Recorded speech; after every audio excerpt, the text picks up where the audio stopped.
by the waterfall. On the 8th day, the Soviets left, taking their dead, including the headless torso, with them. They left the hulk of the helicopter behind.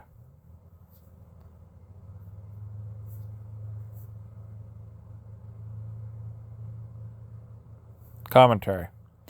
One of the more successful Mujahideen air defense ambushes involved digging in heavy machine guns into caves and canyon walls.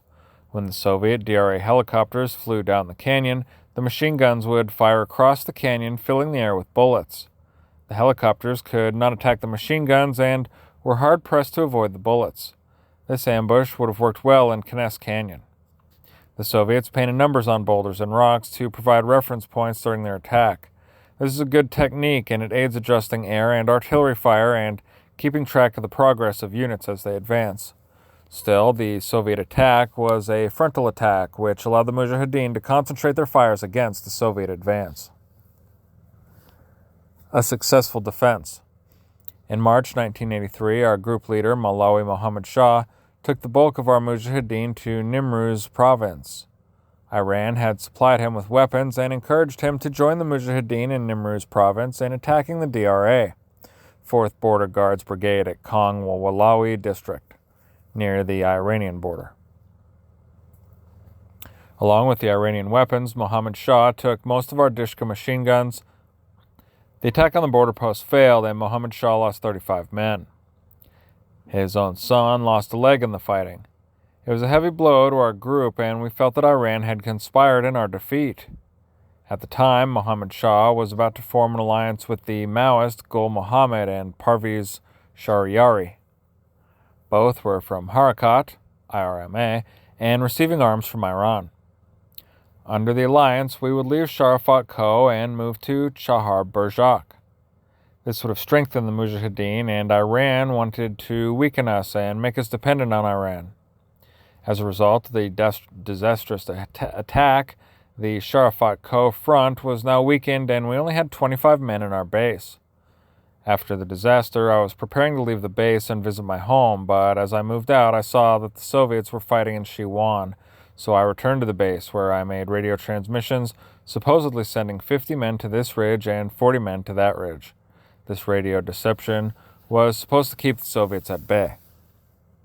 I was sleeping in Nizam Karawal, the gate security post at the mouth of the canyon, when, early in the morning, we heard a helicopter flying over. Map 11-7, Kinesk 2. We put our ears to the ground and heard the noise of tanks approaching. We quickly moved through the darkness to our base, pausing only to lay some anti-tank mines. Mohammed Shah's deputy, Haji Nur Ahmad Karka, was in charge.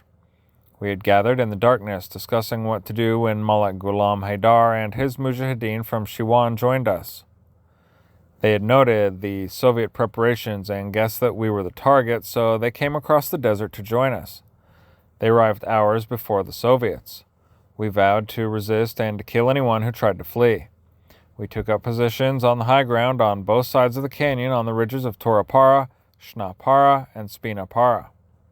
We also put 5 men on the rear approach to the canyon and put some men on Tor Saleh to watch the approach from Jariab Canyon. It was raining, but not enough to stop the Soviet aircraft. Observation aircraft flew over, and then fighter bombers flew over in groups of 3.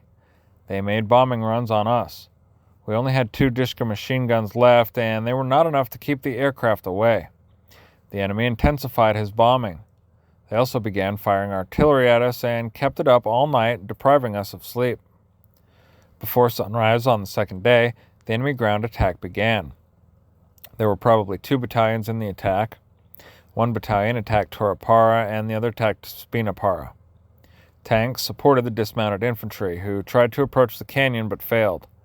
During the afternoon of the second day, Mullah Ghulam Haidar was killed deep inside the base area. We had several Afghan prisoners in our base who we detained for disputes and crimes committed in the area controlled by the Mujahideen. A Haji from Zirko was one of our prisoners. He described how a lone Soviet came into the camp and pointed his rifle at the prisoners. Through sign language, they indicated that they were prisoners, so the Soviet herded them into the prison cave and stood outside for a while. Then they disappeared. Nabi, who was carrying food to our front lines, returned to the camp and saw the Soviet. Since he was unarmed, he ran, and the Soviet followed him. Nabi ran to the arms depot where Malak Haydar was. Nabi told him that Soviets had penetrated the base from the mountaintop. Malak took his American G3 rifle and his Soviet TT pistol and walked out of the depot cave. The Soviet was waiting behind a rock. He fired 2 shots and killed Haydar. Then he took Haydar's G3 and pistol and left. I was sitting at the first aid station near the front lines when I heard Abdul Hay yell, "Who are you? Who are you? Stop!" at the Soviet. Another Mujahideen was going to shoot him, but didn't, since the Soviet was far away and they thought that he might be a prisoner carrying supplies to the forward positions. The Soviet was in uniform, but he was down in the canyon and we were high above him on the canyon walls and couldn't really tell. Since the Soviet aircraft were still bombing us, we did not believe that a single Soviet had snuck into our base and was now leaving. Timur Shah Khan Mualim, who was at Shnapara, also aimed at the Soviet, but Bashar, Mohammed Shah's nephew, talked him out of it, convinced that the stranger was one of our own. Later, we learned that the Soviets had invited some local elders to the attack site to impress them with their strength. The elders later described how the Soviet soldier came running into the site proudly, holding his trophy weapons over his head. The Soviets again fired artillery at us all night. Early in the morning of the third day, the Soviets again attacked. They figured that we had no forces on the canyon floor, so they fired smoke rounds into the canyon. We thought they were using poison gas and tied handkerchiefs over our faces. The Soviets moved into the canyon and under the cover of the smoke. At first, we fired blindly into the smoke from the high ground until we saw them signaling each other with flares. We fired at the flares and then realized from the flares' positions that they had penetrated far into the base. The Mujahideen in the base were shouting, "The Russians are here," and firing at close range. We abandoned our positions in the heights and charged down the canyon walls. The fighting was heavy. The Soviets withdrew in the late afternoon, taking their dead and wounded with them. They left blood trails, bloody bandages, and many RPG-18s behind. Again, Soviet artillery fired at us all night. On the 4th day, the Soviets advanced with tanks leading and the infantry sheltering behind the tanks. The infantry was reluctant to leave the shelter of the tanks, but they finally moved into some folds on the canyon wall and sheltered there while the tanks withdrew. The infantry would not move out from the protection of the folds, and finally the tanks came forward again, and the infantry retreated behind the tanks. At noon, they quit firing, and the Soviets broke camp and moved out in the afternoon. We lit bonfires and cheered from the heights. The bonfires were welcome since it had rained throughout the battle, and we couldn't light fires earlier as that would have disclosed our positions.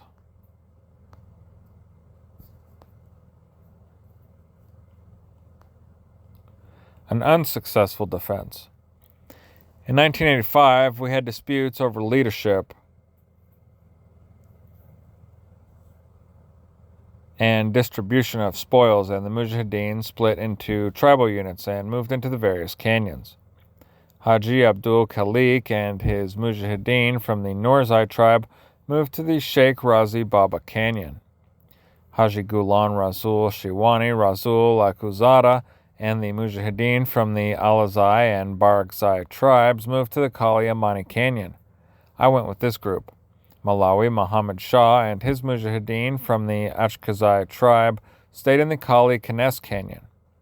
After the groups had moved to the different canyons, the Soviets returned. The Soviets concentrated on the Muhammad Shah and his Mujahideen in the Kali Kines Canyon. He had 6 Dishka machine guns, 1 ZGU-1 machine gun, 3 82mm recoilless rifles, 25 RPG-7s, and some medium machine guns. Soviet troop columns with up to 200 tanks and APCs moved from Shindand to Farah and surrounded the area.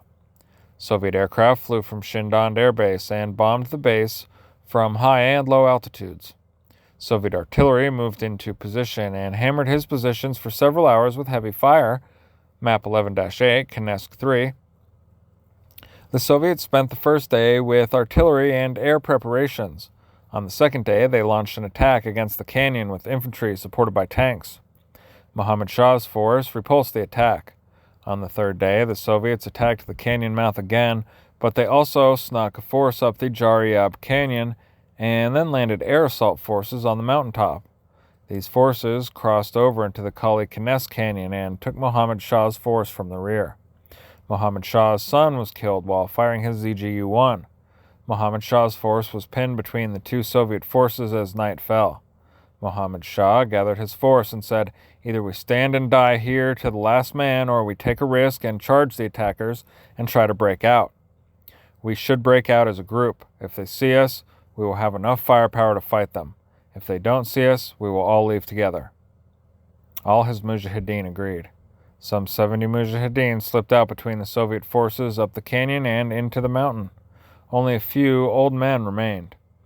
The next day, the Soviets continued to pound the canyon with air and artillery, not knowing that the mujahideen had escaped.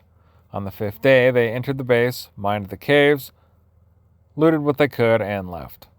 The Soviets then turned their attention to Kali Amani Canyon. They came across the high ground from Kali Kines, and air assault troops attacked down into the canyon from the high ground. Most of us were unable to escape, and we lost some 50 mujahideen there. The Soviets then turned their attention to Sheikh Razi Baba Canyon, but these mujahideen had already left. This was the end of the mujahideen stronghold of Sharafat Koh. We now knew that we could not hold these large bases in Afghanistan indefinitely against the Soviets, so we moved our bases, staging areas, and rest areas across the border into Iran. Commentary. The Mujahideen maintained bases at Sharafat Koh from 1979 to 1985. It was no secret that they were there, and the Soviets in DRA had ample opportunity to work against the base. The Mujahideen were tied to these bases and had to maintain sufficient defenders at Sharafat Koh at all times. This limited the number of Mujahideen who could strike at the Soviets in DRA.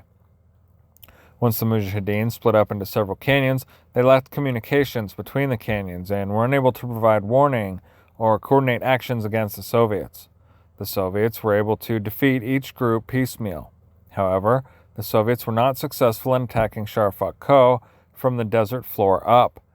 It took the Soviets a good deal of time before they would land air assault forces on mountaintops far from link-up forces. Once they started doing so, they were often successful. However, some heliborne forces were isolated and destroyed in the mountains by the Mujahideen. In this case, the Soviets were successful when they used helicopters to land troops on the heights and attack down to link up with ascending forces.